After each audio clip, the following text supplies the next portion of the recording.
9 अप्रैल 2026 भारत के 3 राज्यों में चुनाव का प्रथम चरण। उस दिन वोटिंग रहेगी, लेकिन सवाल ये है कि क्या इस दिन के ग्रह बीजेपी और मोदी जी का साथ दे रहे हैं या उनके खिलाफ पड़े हैं। मैंने इस दिन के ग्रह गोचर को मोदी जी की कुंडली और भारतीय जनता पार्टी की कुंडली के साथ गहराई से विश्लेषण किया और मुझे कुछ जो चौंकाने वाले परिणाम देखने आए वो मैं आपके साथ शेयर कर रहा हूं। तो इस वीडियो में हम समझेंगे कि क्या जनता का मूड है, क्या ग्रह हमें संकेत दे रहे हैं, क्या भारतीय जनता पार्टी को कुछ सत्ता मिल रही है या लाभ हो रहा है या नुकसान हो रहा है। तो इस वीडियो को अंत तक जरूर देखें, क्योंकि आखिरी निष्कर्ष बहुत ही महत्वपूर्ण होने वाला है।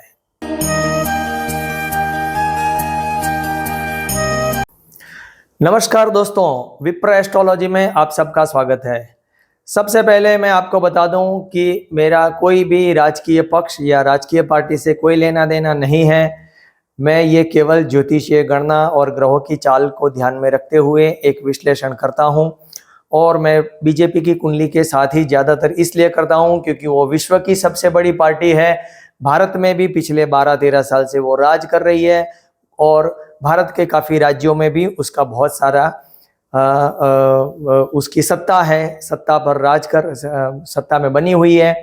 भारत की तमाम मीडिया वो उसके गुणगान गाती रहती है और बीजेपी की हर जगह बोलबाला चलती रहती है और मोदी जी की बोलबाला चलती रहती है। तो आज का वीडियो में जो 9 अप्रैल 2026 को चुनाव है, वोटिंग है, उसके जो ग्रह है उसको हम कंपेयर करते हैं। तो सबसे पहले भारतीय जनता पार्टी की जो कुंडली आप सबको पता ही है, 6 अप्रैल 1980 की सुबह 11:15 बजे, और ये दिल्ली, तो ये मिथुन लग्न की कुंडली आप यहाँ पे देख सकते हैं। अब 9 अप्रैल 2026 की करीब सुबह 7 बजे वोटिंग शुरू होती है। तो 7 बजे का टाइम लेके और हमारा भारतीय स्टैंडर्ड समय और जो दिल्ली का हम टाइम लेते हैं, दिल्ली का प्लेस लेते हैं, तो उसमें जो कुंडली बनती है ये भी आपके सामने यहाँ पर दिख रही है। ये मेष लग्न की कुंडली बनती है, जिसमें शनि, मंगल और सूर्य द्वादश भाव में मीन राशि में स्थित है और शुक्र जो है वो लग्न में स्थित है। तो ये कुंडली आप देख सकते हैं। अब ये जो कुंडली में मतलब उस दिन के जो ग्रह है, इसको हम भारतीय जनता पार्टी की कुंडली के साथ हम विश्लेषण करते हैं, एनालाइज करते हैं कि क्या वो सपोर्टिव है या नहीं है। तो सबसे पहले देखिए, तो जो शनि, मंगल और सूर्य, ये तीनों के तीनों मीन राशि में उस दिन है। तो जो भारतीय जनता पार्टी की कुंडली में वो मीन राशि यानी दशम भाव में है, सत्ता भाव है, और वहां पे सत्ता कारक सूर्य भी है। तो शनि और मंगल और सूर्य भी वहां पर जा रहा है। तो ये तीनों पाप ग्रह वहां पर सत्ता भाव को पीड़ित कर रहे हैं। खास करके शनि जो है वो सूर्य को पीड़ित कर रहा है। तो वो सत्ता के लिए कुछ अच्छा संदेश या संकेत हमें सबसे पहले तो ये नहीं दे रहा है। दूसरी इंपॉर्टेंट चीज कि ये जो तीनों के तीनों पाप ग्रह हैं, ठीक है, सूर्य को हम पाप कई बार नहीं बोलते, क्रूर ग्रह बोलते हैं। तो ये क्रूर ग्रह सीधी 7वीं दृष्टि से चतुर्थ भाव को देखते हैं, जो जनता का भाव है, और जनता का कारक शनि भी है, वो भी मंगल से पीड़ित हो रहा है। तो जनता, चतुर्थ भाव जो है वो जनता का भाव है। तो जनता में कहीं ना कहीं वहां पे उसका अशुभ प्रभाव होने से जनता का सहयोग कम मिलता हुआ नजर आ रहा है, जनता उनके साथ नहीं है। ये स्पष्ट इंडिकेशन हमें यहाँ पे दिख रहा है। एक और बात ध्यान से देखिए, तो ये तीनों क्रूर ग्रह भारतीय जनता पार्टी की कुंडली का जो दशम भाव का स्वामी गुरु है, जो सिंह राशि में तीसरे भाव में है, वहां से अष्टम जा रहे हैं, और जो भाग्य शनि है वो भी तीसरे भाव में है, वहां से भी है अष्टम। तो गुरु के लिए जो 10वें से है और 9वें शनि है, इन दोनों से ये सूर्य मंगल शनि का गोचर भी शुभ नहीं है। अब केतु भी मघा नक्षत्र में आ चुके हैं, वो सब आप जानते हैं। तो भारतीय जनता पार्टी की कुंडली में अगर आप ध्यान से देखें तो दशम भाव का स्वामी दशमेश जो सत्ता भाव का स्वामी है वो मघा नक्षत्र में, गुरु है वो मघा नक्षत्र में है, मंगल है वो भी मघा नक्षत्र में है और राहु भी मघा नक्षत्र में है। तो अब जो केतु का गोचर हुआ है वो एग्जैक्टली करीब करीब गुरु मंगल और राहु के बहुत नजदीक से होने से ये गुरु दशमेश केतु की वजह से पीड़ित हो रहा है, यानी कहीं ना कहीं सत्ता हाथ में आ नहीं रही। अच्छा सा चित्र दिख तो रहा है कि बहुत ही अच्छा आ रहा है, लेकिन केतु हाथ में आने नहीं देता। तो केतु भी अशुभ गोचर है। राहु ऑलरेडी कुंभ राशि से ही जा रहे हैं और जो वहां पे लग्नेश बुध है, बुध के ऊपर से जाने से लग्नेश बुध को पीड़ित कर रहा है। और इंपॉर्टेंट बात यह भी है कि जो शनि मंगल और सूर्य जो दशम भाव में है वो शनि 10वीं दृष्टि से सप्तम भाव को देख रहा है, यानी अपने जो अलायंस है या अपने जो साथीदार है उसमें कहीं असंतोष या अपने संगठन में भी कोई ना कोई तकलीफ या अपनी पार्टी के अंदर भी कुछ न कुछ अंदरूनी बवाल दिख सकती है अपने सहयोगियों के साथ। क्योंकि वहां पे उस दिन का गोचर देखो, चंद्र धनु राशि में है, तो चंद्र का गोचर तो फिर भी ठीक है, लेकिन ऑलरेडी चंद्र को पीड़ित कर रहा है शनि। और इनकी कुंडली का जो शुक्र है वृषभ राशि में, उसको भी शनि पीड़ित कर रहा है गोचर का, जो पंचमाधिपति है। और जो 9 अप्रैल का शुक्र है वो मेष राशि में है, वो ठीक है, वो कुछ सहायता अवश्य कर रहा है। अब रहा गुरु बृहस्पति का गोचर।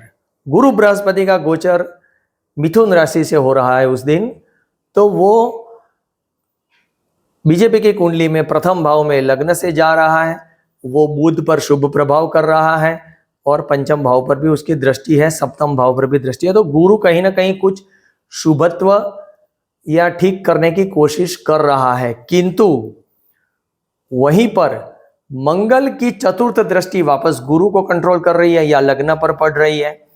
वही मंगल की अष्टम दृष्टि जहां गुरु की दृष्टि पड़ रही है तुला राशि में, पंचम भाव पर भी दूषित हो रहा है और वहां राहु की भी दृष्टि हो रही है। यानी जो तुला राशि है पंचम भाव, वहां पे मंगल और राहु दोनों परेशान कर रहे हैं, गुरु अकेला है प्रोटेक्ट करने के लिए।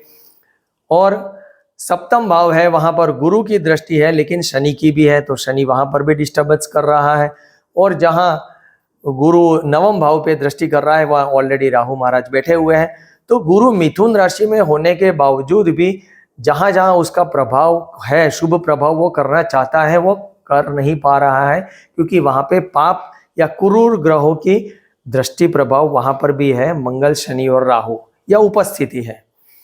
तो यहाँ पे ये स्पष्ट इंडिकेशन आ रहा है, यहाँ से ये बीजेपी की कुंडली को मैं एनालाइज करने के बाद ये निष्कर्ष पर अवश्य आ सकता हूँ कि जो गोचर है वो उस दिन बीजेपी का अच्छा प्रदर्शन दिखता हुआ नजर नहीं आ रहा है।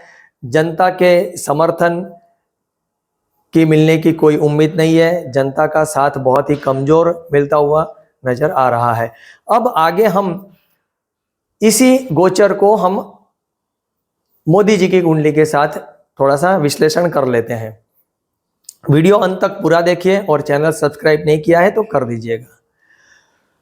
मोदी जी का इसलिए की कुंडली के साथ इसलिए विश्लेषण करना जरूरी है क्योंकि जो भारतीय जनता पार्टी है वो हर चुनाव मोदी जी के चेहरे पर ही लड़ती है, चाहे प्रादेशिक चुनाव हो चाहे बड़े देश के चुनाव हो, हर चुनाव मोदी जी के चेहरे पर ही लड़ी जाती है। अब मोदी जी की कुंडली, अब हम तुला लग्न की कुंडली मान लेते हैं, करीब 11:15 10 साढ़े 10 11:15 का टाइम देखते हैं। तो इसमें भी देखिए जो कन्या राशि में इनकी कुंडली में सूर्य बुध और केतु है, वहां पर सीधा सीधा दृष्टि प्रभाव शनि मंगल और सूर्य का है। यानी मंगल और शनि दोनों ही अशुभ प्रभाव सत्ता कारक सूर्य को कर रहे हैं। गुरु इनका जो है कुंभ राशि में, वहां से राहु का गोचर है जो अशुभ है, और वो सीधा दृष्टि प्रभाव भी कर रहा है शनि और शुक्र पर जो सिंह राशि में है। अब यहाँ पर केतु भी सिंह राशि में शनि के और शुक्र के ऊपर से जा रहा है, नो डाउट नक्षत्र वाइज नहीं है। और चंद्र जो है इनका और मंगल ये वृश्चिक राशि में है। अब यहां से देखिए तो गुरु बृहस्पति वैसे शुभ होना चाहिए, किंतु गुरु बृहस्पति इनके लिए वृश्चिक राशि के लिए जहां पे मंगल और चंद्र है वहां से ये अष्टम जा रहा है, तो ये गुरु बृहस्पति सपोर्टिव अभी नहीं है। और वहीं चंद्र और मंगल से राहु चतुर्थ जा रहा है, और जो केतु है वो सत्ताकारक सूर्य से द्वादश में है। तो कहने का मतलब यह है कि जो ये गोचर, मैं बहुत सिंपल वे में समझाने का प्रयास कर रहा हूं, ये गोचर भी जो है मोदी जी के लिए भी कहीं एक किसी भी एंगल से गुरु बृहस्पति भी सपोर्ट में नहीं है, न राहु है, न शनि है, न केतु, ये चारों सभी प्लेनेट उनको अभी अशुभ प्रभाव कर रहे हैं। तो यहाँ पे मोदी जी की कुंडली का भी विश्लेषण करने के बाद ये भी इनके भी लिए भी यह निष्कर्ष पर मैं आ रहा हूँ कि जनता का सहयोग अपेक्षा से काफ़ी कुछ कम मिलता हुआ नजर आ रहा है, और यह स्पष्ट संकेत मिल रहा है कि इस चुनाव में 9 तारीख के जो वोटिंग हो रहा है उसमें भारतीय जनता पार्टी को जनता का सहयोग बहुत कम मिलेगा, या अच्छा प्रदर्शन इसमें उनको नहीं हो पाएगा, ऐसा स्पष्ट संकेत मिल रहा है। अब आगे आने वाले वीडियो में हम 23 तारीख के चुनाव का विश्लेषण भी करेंगे। 23 अप्रैल का विश्लेषण और भी ज़्यादा महत्वपूर्ण होने वाला है क्योंकि उसमें बंगाल का चुनाव ऐड हो रहा है।